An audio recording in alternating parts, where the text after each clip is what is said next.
오늘 하나님께서 저희들에게 주시는 말씀은요, 다니엘서 5장 1절에서 9절입니다. 계속해서 우리 다니엘서를 살펴보고 있습니다. 다니엘서 5장 1절에서 9절, 우리 같이 교독으로 읽고 마지막 구절을 함께 읽도록 하겠습니다. 1절 제가 먼저 읽도록 하겠습니다. 1절 제가 읽습니다. 벨사살 왕이 그의 귀족 1000명을 위하여 큰 잔치를 베풀고 그 1000명 앞에서 술을 마시니라.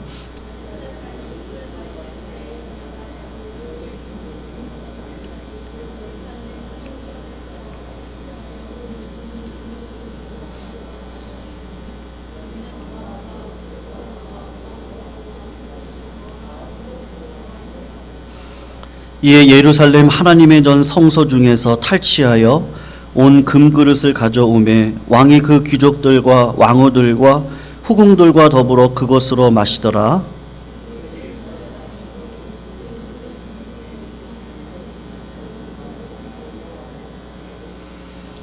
그때 사람의 손가락들이 나타나서 왕궁 촛대 맞은편 석회벽에 글자를 쓰는데 왕이 그 글자 쓰는 손가락을 본지라.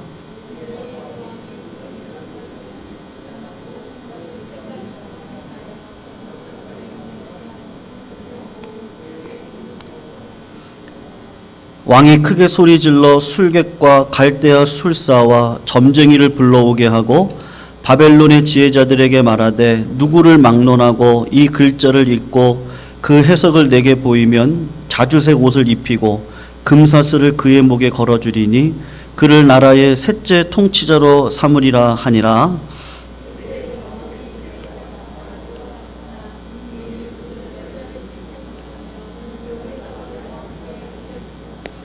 같이 읽습니다.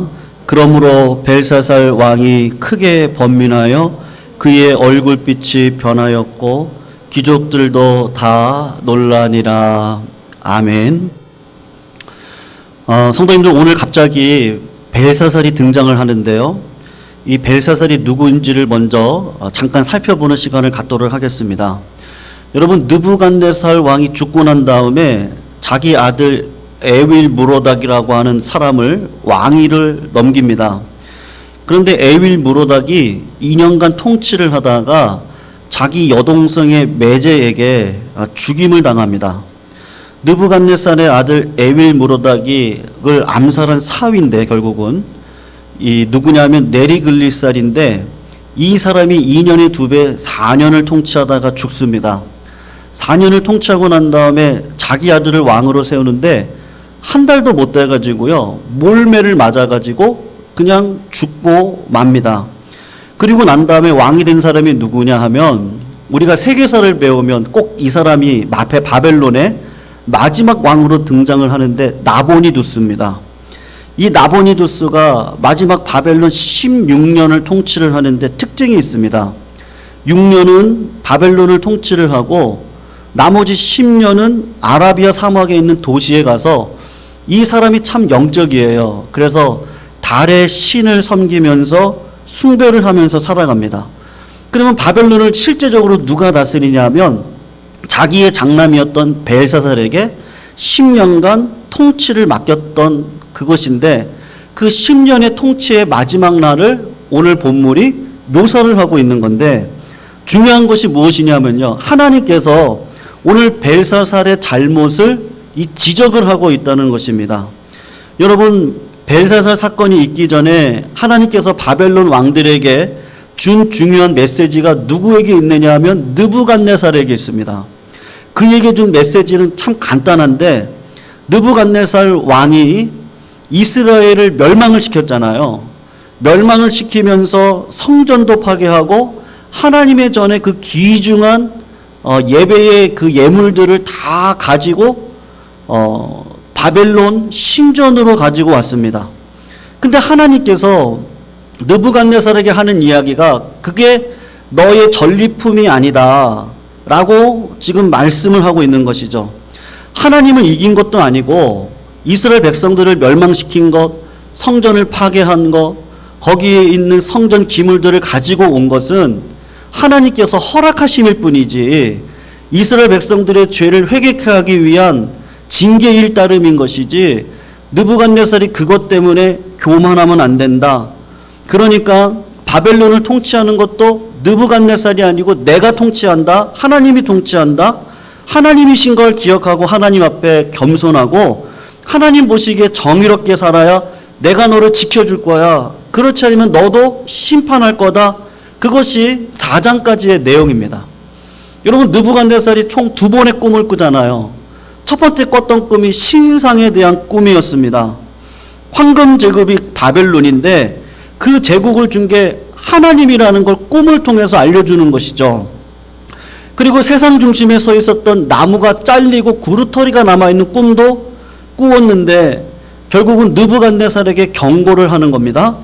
너를 다스리고 너를 높이고 이 제국을 섭리 가운데 이끌어가는 분은 느부갓네살 네가 아니라 하나님이 하고 있는 거다. 그러니까 하나님 앞에 겸손해라. 너가 반드시 하나님 앞에 정의를 해가고요. 가난한 자들을 돌보고 올바르게 살아라. 그렇지 않으면 반드시 혼을 낼 거야. 그걸 느부갓네살에게 확실하게 경고를 4장까지 하고 있는 겁니다. 여러분, 벨사살이 역사를 통해서 느부갓네살 때부터 있었던 이 놀라운 하나님의 징계를 알고 있습니다. 그런데 그거를 알고도 10년간 바벨론을 통치하면서 10년의 세월 동안에 벨사살이 했던 일은 무엇이냐 하면 자기가 원하는 대로 제국을 다스리는 가운데 그 마음속에 어떤 마음이 왔냐면 교만한 마음이 온 겁니다. 그래서 오늘 본문을 자세히 보시면 하나님의 성전에서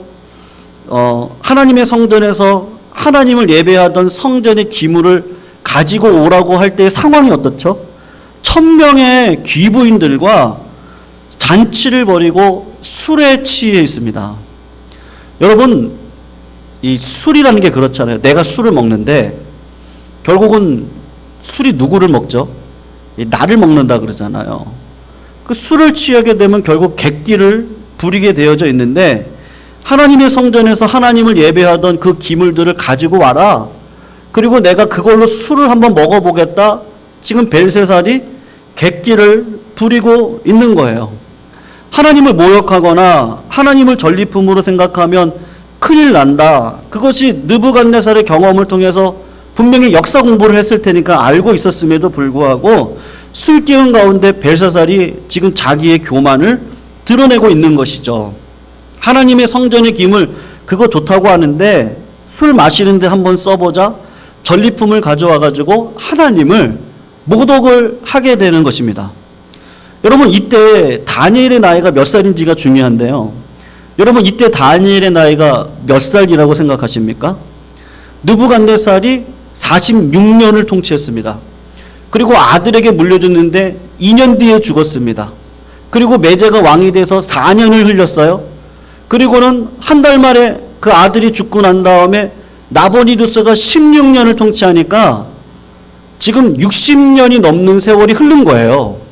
그러면 다니엘의 나이가 15세 잡혀왔다고 하면 지금 몇 살입니까? 지금 80세가 가까운 나이에 있습니다. 그러니까 벨사살이 글자를 해석할 때 다니엘을 처음에 부르지 않았거든요. 왜 그랬을까요? 벨사살이 분명히 젊은 나이니까 젊은 사람들하고 정책을 토론하고 정책을 이야기했을 거예요. 그리고 80세 가까운 노인이니까 아마 다니엘을 생각을 못했을 것이죠. 젊은 사람들이 문제를 못 푸니까 그의 어머니 왕후가 와서 뭐라고 이야기를 하냐면 다니엘을 알고 있는 것이죠.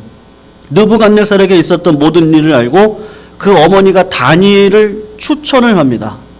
그리고 다니엘이 벨사살에게 이야기를 하는데 여러분, 하나님을 모독하고 하나님의 기명을 가지고 술잔으로 썼을 때 갑자기 손가락 하나가 나타나서 글자를 뭐라고 썼는지 아십니까? 메네, 데겔, 우바르신 이렇게 글자가 쓰여졌습니다. 그 글자에 대해서 다니엘이 해석을 하는데 이렇게 이야기를 하는 거예요. 메네는 하나님께서 숫자를 카운트했다. 그런 이야기입니다. 하나님께서 벨사살이 왕으로 10년간 통치하도록 허락을 했는데 숫자를 계산을 한 거죠. 10년간 벨사살의 행위를 다 카운트를 했어요. 그리고 결론을 내렸는데 하나님이 지금 뭐라고 딱 결론을 내렸냐면 카운트가 오늘까지다. 오늘이 끝이다. 너의 행위를 보고 네가 얼마 동안 바벨론을 다스릴지 숫자로 세웠는데 오늘로 끝이다. 그거를 매네 두 번을 이야기를 합니다. 여러분 성경에서 두 번을 이야기할 때는요 하나님의 뜻이 정해졌다는 거거든요. 요셉이 두 번 꿈을 꾸잖아요. 하나님 반드시 이루시겠다는 겁니다. 그러니까 매네 하나님이 분명히 카운트하고 끝났다는 걸 분명히 얘기합니다. 그리고 대겔에 대해서 이야기를 하는데 대겔의 뜻이 뭐냐 하면 어느 정도의 값어치가 있는지 하나님의 저울에 대보겠다는 거예요. 하나님의 저울에 이 왕을 딱 대보니까 함량이 미달이에요. 그래서 하나님께서 어떻게 하죠? 우바르신 나눠줘. 나눈다는 거거든요. 바벨론을 메대와 페르시아로 나눠버립니다. 그리고 오늘로서 끝이에요. 다니엘이 벨사살에게 그 글자를 해석을 해 주었습니다.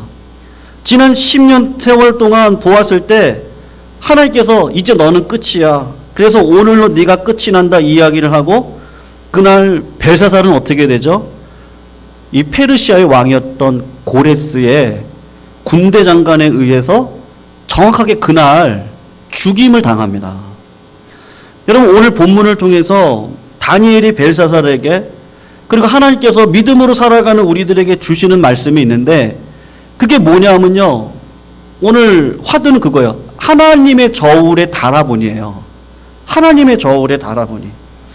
여러분 나를 재는 저울이 이 세상에 두 가지가 있습니다. 첫 번째로는 세상의 저울이 있고요. 또 하나는 하나님의 저울이 있어요. 벨사살과 벨사살 잔치에 참여했던 모든 귀족들은 세상의 저울로 볼 때는 어떻습니까? 그 시절에 가장 성공한 사람들이거든요. 그 시대의 최고의 권력을 가지고 있고 최고의 부귀영화를 누리고 있는 자들입니다. 그러니까 누구나가 다 부러워하는 사람들이죠. 세상의 저울로 생각하면 이 사람들은요 값어치를 매길 수 없을 정도로 성공한 사람입니다. 그런데 하나님께서 하나님의 저울로 그 사람들을 재어보는 거죠. 벨사살을 재어보는 겁니다.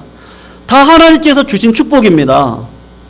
그 왕이라고 하는 자리, 귀족이라고 하는 자리, 우리에게 주신 이 중직의 자리, 목사의 자리, 장로의 자리, 권사의 자리 다 하나님께서 계획하셔서 주신 자리죠. 주신 많은 은혜와 축복이 있는데 그 은혜와 축복을 가지고 어떤 열매를 맺고 살아가니까 하나님의 저울에 재어보았습니다. 그런데 함량 미달이 되었다고 지금 말씀하고 있는 거거든요. 여러분 우리가 믿음 생활할 때 벨사살처럼 하나님께서 주신 은혜를 헛되게 쓰려고 하는 유혹 가운데 빠질 수가 있습니다. 나에게 주신 특별한 은혜가 다 있죠. 우리 성도님들에게 다 은혜가 있어요. 어떤 분들은 태어날 때부터 믿음의 가정에 태어났거나 또 정신을 차리고 보니까 하나님께서 나에게 주신 IQ가 다른 사람들보다 높은 경우도 있습니다.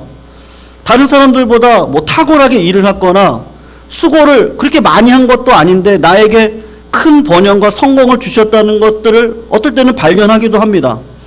그러니까 세상의 거울로 보았을 때 상당히 내가 무게가 나가는 사람일 수가 있는 것이죠. 여러분 우리가 세상 친구들 만나면 그 사람들이 자랑하는 게 뭐죠?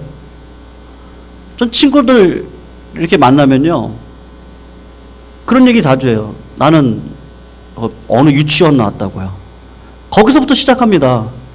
명문 유치원 나오는 것부터 시작을 해서 내가 다녔던 초등학교가 유명한 사립초등학교였다라는 것을 시작으로 우리의 자랑이 여러 가지가 있습니다. 직장생활을 했던 적도 있었는데 직장생활 가운데 보면 연봉이 더 많은 회사가 다니는 자들의 그 가지고 있는 프라이드가 있고 내가 가지고 있는 것들이 비교 우위 가운데 가지고 살아갈 수 있는 은혜를 하나님이 때로는 주시기도 합니다. 여러분 그것 자체가 잘못되어졌나요? 선생님 우리는 이분법적인 사고를 절대로 하면 안 되거든요. 이 공산주의가 이분법에서 나온 겁니다. 절대로 이분법적인 사고는 하나님께서 원하시는 사고는 아니에요. 그러니까 청지기적인 사명으로 우리가 하나님이 주신 거죠. 그러니까 물질이 되어지던 명예가 되어지던 권세가 되어지던 그건 하나님이 주신 겁니다. 그러니까 결코 잘못된 거 아닙니다. 정말로 은혜를 주신 거죠. 근데 하나님께서 그런 은혜와 복을 주셨을 때 하나님께서는 나에게 주신 은혜와 복을 가지고 하나님의 저울로 재어보는 거죠. 하나님의 저울로 재어보았을 때 하나님께서 원하시는 그 함량의 그 합당한 기준이 있습니다. 열매를 맺고 살아가야 되는 그 기준에 합당하도록 하나님께서 오늘도 우리들을 기대해 가시는 것이죠. 그런데 우리가 그 모든 것들을 알고 있음에도 불구하고 나의 인생을 하나님의 저울에 재어보았을 때 함량 미달이다 그렇게 말씀하실 때가 있겠습니까? 없겠습니까? 있어요. 우리에게도 있다는 것을 지금 이 본문은 말씀을 하고 있습니다. 그래서 예배가 중요해요. 여러분, 예배를 드릴 때마다 하나님께서 주시는 은혜가 있는데 내 삶을 나도 모르게 예배자 인생을 살지 않으면요, 세상의 거울로 나를 비추면서 살아갑니다. 근데 예배 은혜가 뭐죠? 예배를 참석을 하면 하나님께서 내 안에 계시는 성령님이 나를 말씀을 가지고 깨닫게 해서 세상의 저울로 잘못 바라봤던 나의 관점을 바꿔가시죠. 우리가 코로나로 지금 비대면 예배가 원칙이어서 우리 성도님들 중에는 지금 온라인으로 같이 예배를 드리시는 성도님들이 계신데 그렇게 온라인으로까지도 예배에 붙들고 가려고 하는 이유가 무엇이죠? 예배가 우리를 살리고 예배가 하나님의 저울로 재어봤을 때 함량 미달인 내 부분들이 있다는 것을 발견하게 하기 때문에 그렇습니다. 여러분, 실제로 있었던 두 가지 일을 제가 잠깐 말씀드리려고 하는데요. 올해 프로야구 어느 팀이 우승했죠? 우리 야구를 좋아하시는 임채 장로님. 네, NC가 우승을 했어요. 그 NC의 외야수 선수 중에요, 나성범이라는 선수가 있습니다. 모르셔도 상관없습니다. 상당히 잘하는 선수인데 올해 이제 NC가 우승을 하고 내년도에 메이저리그로 가려고 하는 선수예요. 근데 사실은 올 2020년도에 메이저리그로 나가려고 했던 선수였는데 상당히 우리나라에서는 특급 선수입니다. 그러니까는 이 소질이 있어가지고 NC 단장이 어릴 때 뽑아가지고 이 사람을 몇 년간 키워가면서 간판 외야수를 만들려고 키웠던 선수예요. 그러니까 그 정도로 야구에 있어서는 은사가 있는 선수인데 이 선수가 메이저리그 가는 꿈을 가지고 작년 말에요, 메이저리그 스프링 캠프에 한 달간 참여를 했던 적이 있었습니다. 우리나라에서 정말 유명한 선수예요. 이 선수가 야구 선수니까 술, 담배를 하지 않습니다. 그런데도 불구하고 야구 선수인데도 불구하고 한 가지를 해요. 그게 뭐냐면 탄산 음료를 많이 마셔요, 이 선수가요. 그런데 탄산 음료를 먹어도 우리나라에서 실력이 뒤처지지 않아요. 그러니까 특급 선수인 것이죠. 그런데 나성범 선수가 메이저리그 한 달간 가서 훈련 캠프를 같이 참여를 해가지고 메이저리그 특급 선수들과 같이 훈련 경험을 하게 되는데 자기보다 체격이 작은 선수들이 있는데 훨씬 더 근력이 뛰어나고 자기보다 운동을 잘하는 선수들이 많은 거예요. 그래서 옆에서 본 거죠. 운동만 본 게 아니라 뭘 먹는지도 보았는데 신기한 것이 무엇이냐면 메이저리그에 있는 탁월한 선수들이 절대로 탄산 음료를 입에다가 대지를 않아요. 자기도 탄산 음료가 좋지 않다는 걸 알고 있습니다. 근데 나성범 선수가 이 한국 땅에서는 탄산 음료를 먹어도 특급 선수예요. 근데 자기의 한계를 뛰어넘는 메이저리그 가서 보니까 선수들이 자기 관리를 얼마나 잘하는지 탄산 음료를 먹지 않는 거예요. 그걸 보고 내가 생각했던 기준이 틀렸구나. 진짜로 세계에서 알아주는 프로야구 선수가 되려면 몸 관리를 잘해야 되는데 탄산 음료를 먹으면 안 되는구나. 그걸 깨닫고요. 탄산 음료를 지금도 먹지를 않습니다. 여러분, 탄산 음료가 좋지 않다는 걸 다 알고 있어요. 모르기 때문에 먹는 게 아닙니다. 알고 있습니다. 마찬가지로 하나님의 은혜를 받았을 때 은혜에 합당하게 살아가는 게 어떤 건지 우리도 다 알아요. 그런데 우리 어떻게 하죠? 탄산 음료를 먹는 거예요. 근데 정말로 믿음으로 살아가는 사람, 정말로 운동선수로 살아가는 사람을 보았을 때 하나님께서 자기보다 더 높은 기준의 말씀을 딱 주셔가지고 내 마음 가운데 하나님의 저울에 함량 미달인 것들을요, 다 이렇게 폭로시키시고 보여주시는 것이죠. 여러분, 우리가 믿음 생활할 때 이게 진짜 복인데, 성도님들에게 이런 복이 있으시기를 축원합니다. 말씀의 복이 있으시기를 축원해요. 나보다 더 크신 하나님의 놀라운 은혜와 기준을 보는 복을 여러분들 다 누리셔야 됩니다. 믿음 생활을 잘하는 사람도 많지 않은데 이렇게 믿음 생활 잘하는 은혜를 주시니 하나님 감사합니다. 그렇게 우리가 은혜를 느낄 때가 있습니다. 하나님께서 그런 은혜를 준 사람에게는 더 믿음으로 살아가는 사람을 딱 보여주셔가지고 내가 머물고 있는 이 정도 믿음 생활을 하면 그렇지, 내가 훌륭한 직분자지, 이 정도로 믿음 생활하면 나 같은 교인도 없지, 그렇게 자족하고 오만한 자리에 머물 수 있는 위험이 있는데, 그때마다 하나님께서 하시는 일이 자꾸 예배 가운데, 우리의 삶 가운데 더 높은 기준을 말씀을 통해서 보여주시는 것이죠. 그래서 딱 나의 부족함과 죄를 지적하는데 그게 진짜 복입니다. 마틴 루터가 고백을 했듯이요, 삶의 모든 부분에서 회개의 열매를 맺는 은혜를 주십니다. 그걸 통해서 하나님의 저울에서 점점 더 가치 있는 사람으로 살아가게 하시죠.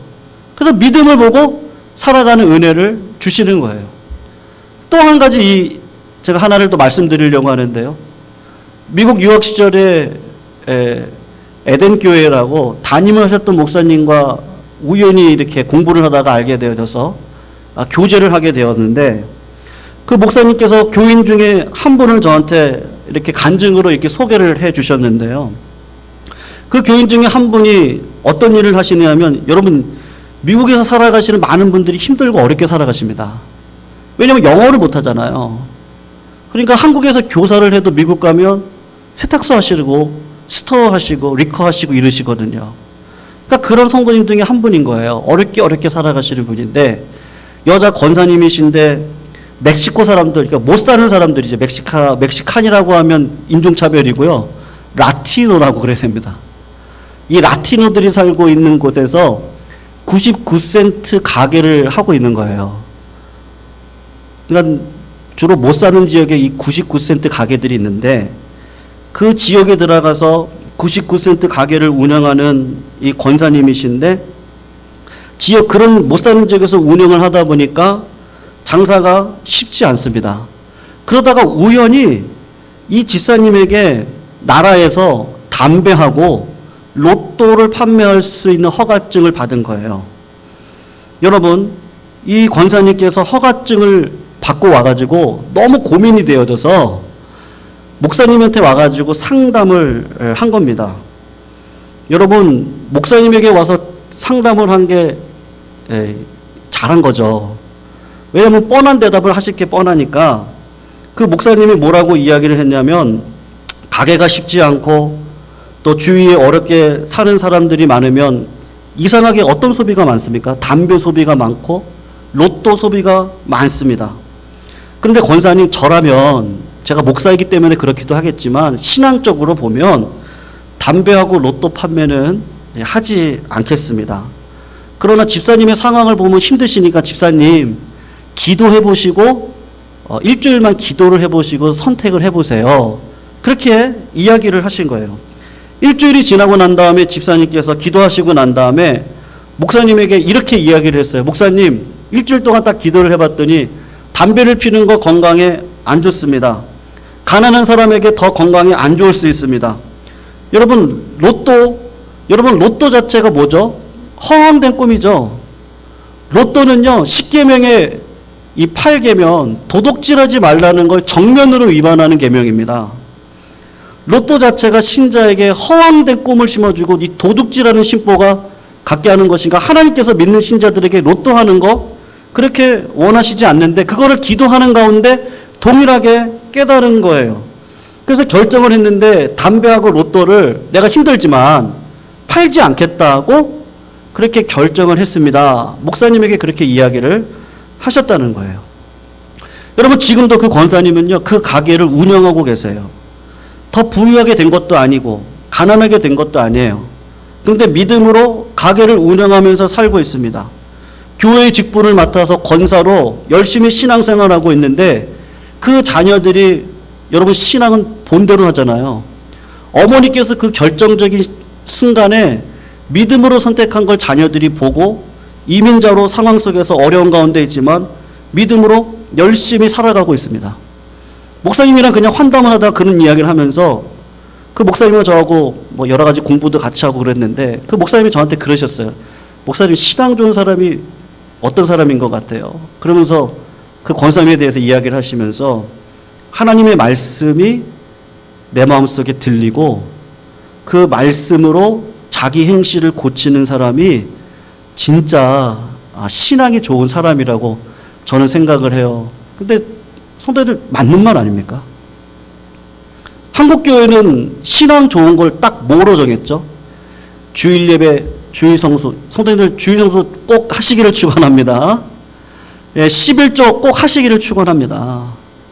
담배나 술 안 하는 게 좋습니다. 이 네 가지를 정했죠. 네 가지 외에는 어떤 기준이 없었어요. 옛날에 참 오류였는데 이건 뭐 당연한 일입니다. 하나님의 자녀면 당연히 해야 되는 일이고 진짜 하나님이 보실 때 하나님의 저울에 대어 볼 때 진짜 하나님께서 보시는 열매는 무엇이죠? 고민되는 상황들이 우리들에게 분명히 있습니다. 그럴 때 기도해 보는 거죠. 예배 가운데 주시는 말씀이 분명히 있습니다. 들립니다. 그 말씀을 가지고 하나님 앞에 기도해 보고 몸부림치고 결국 선택을 할 때는 말씀에 순종해서 걸어가는 거죠. 성도님들, 우리가 걸어가는 이 길 가운데 하나님께서 분명히 축복해 주실 줄로 믿습니다. 믿음으로 걸어가면요, 하나님께서 왜 채워주시지 않습니까? 하나님은 돈이냐 하나님이냐를 분명히 말씀하시잖아요. 결국은 나의 유익이냐 하나님의 유익이냐 그것인데, 여러분 진짜 신앙이 좋은 사람은 하나님의 저울에 나를 재어보았을 때, 세상의 저울에 나를 재어보았을 때 부유할 수도 있습니다. 아니 가난할 수도 있습니다. 모든 사람들이 좋아하는 넉넉한 직장 가운데 좋은 차, 좋은 옷, 명예와 권세를 가지고 살아갈 수도 있습니다. 세상의 저울로 그럴 수 있습니다. 세상의 저울로 볼 때 아닌 것 같다. 저렇게 힘들고 어렵게 살아가나 그럴 수도 있습니다. 근데 그거는요 세상의 저울이죠. 하나님의 저울은 정말 하나님께서 원하시는 열매를 맺고 살아가고 있느냐. 여러분 우리가 일주일의 삶을 되돌아볼 때 속을 수 있습니다. 하나님 때로는 그럴 수 있어요. 지난주 우리가 승진할 수 있어요. 하나님 지난주 제가 자격증 땄습니다. 하나님 제가 지난주 세상에서 세상의 저울로 무게를 재어보니까 참 무게가 나가게 됐네요. 우리가 그렇게 오해할 수 있습니다. 근데 하나님께서 우리에게 주시는 모든 은혜를 통해 우리가 무게가 나가는 것이 이 세상에서 끝나면 사라지는 것이라고 한다면 그것은 하나님께서 기뻐 받아주시는 것이 아니시죠. 하나님의 저울에 재어볼 때 하나님께서 카운트하시는 건 이 믿음의 이 무게만 카운트를 하시는 것이죠. 그래서 예배를 드릴 때마다 자꾸 우리가 누구랑 기준이 되게 하시죠? 우리 옆에 계시는 권사님이요? 아니면 저 목사님이요? 하나님은 그렇게 생각하지 않으세요. 여호와를 힘써 알아라. 여러분 우리의 기준은 누굽니까? 예수님이시죠. 우리는 끝까지 예수님을 기준으로 정진해 나가셔야 됩니다. 성도님들 그렇게 되시기를 축원합니다. 지금도 예수님을 사모하고 예수님을 사랑하고 예수님 안에 힘이 있고 예수님 안에서 사랑을 배우고, 여러분 죽고 난 다음에 천국 가면요, 그때는 지금은 거울로 주님을 알았다면 그때부터는 진짜 하나님과 완전한 교제 가운데 더 깊숙이 교제하면서 갈 겁니다. 천국에 가면 일이 없나요? 오히려 더 아름다운 노동이 있을 거예요.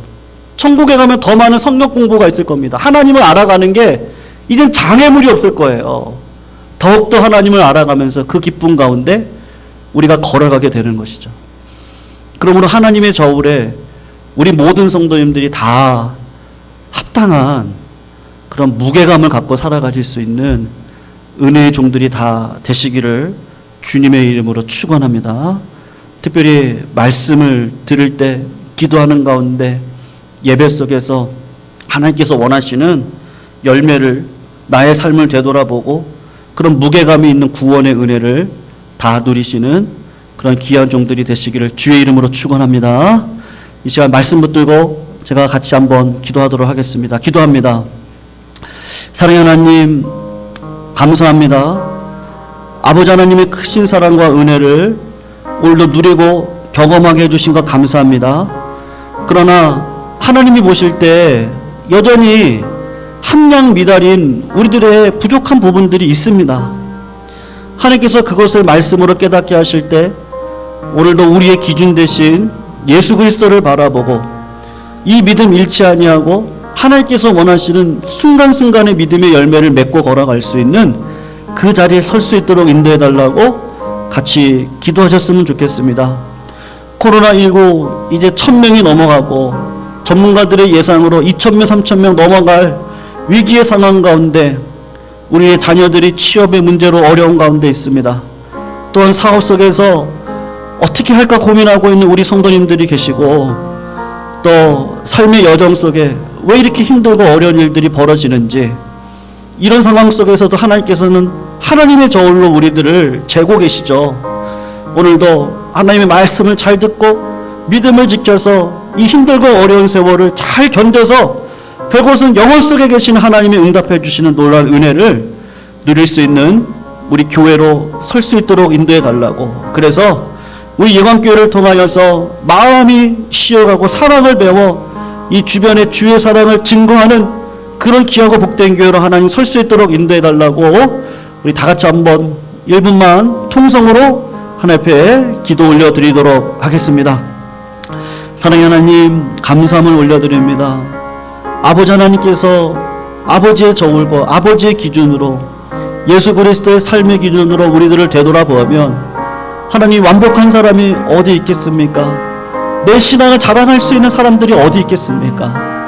하나님, 목사라는 타이틀 안에 하나님의 그러한 아버지 죄의 폭로를 막지 않도록 주님께서 인도하여 주시고 오늘도 말씀 가운데 정직하게 설 수 있도록 인도해 주셔서 정직한 자가 하나님을 보겠다 말씀해 주셨사오니 그 은혜 가운데 거하여 날마다 믿음으로 하루하루의 삶을 고민한 가운데 믿음으로 선택하여 하나님의 뜻을 이 땅 가운데 이룰 수 있는 은혜의 길로 걸어갈 수 있는 저희들 되게 하여 주시옵소서. 코로나19로 어려운 상황 속에 있는 우리 성도님들 한 분 한 분들을 붙들어 주시고 넘어질지 아니하도록 주님께서 오른손으로 항상 붙들어 주셔서 이 힘든 세월들을 넘어가게 하여 주셔서 반드시 피할 길을 허락하여 주신 그 하나님을 경험하게 하여 주시옵소서. 사랑의 하나님, 감사합니다. 하나님, 예수 그리스도 앞에, 빛 대신 예수 그리스도 앞에 있을 때 우리는 냄새가 나는 걸레와 같은 존재임을 이 시간 다시 한번 고백을 합니다. 그럼에도 불구하고 하나님, 이렇게 목사의 자리에 또 장로의 또 기도의 어머니인 시모 권사의 자리 또 집사님의 자리에 우리 모두를 세워주셨는데 하나님, 그 자리에 그 기운으로 하나님의 그 저울로 심판하시는 하나님의 그 심판을 잊어버리지 아니하도록 인도하여 주시옵시고 사도 바울이 고백한 것 같이 내가 오히려 구원에 떨어짐을 당할까봐 오늘도 두려움과 떨림으로 구원을 이루면서 걸어간다 이야기했던 고백을 우리도 동일하게 할 수 있도록 인도하여 주시옵소서. 우리의 부족한 모든 것들 회개케 하여 주시고 깨끗한 그릇 가운데 예수 그리스도의 보혈의 공로를 담아 오늘도 주 안에서 믿음으로 살아가는 저희들에게 하늘의 크신 은혜로 주 안에서 합력하여 선을 이룰 수 있도록 은혜 베풀어 주시옵소서.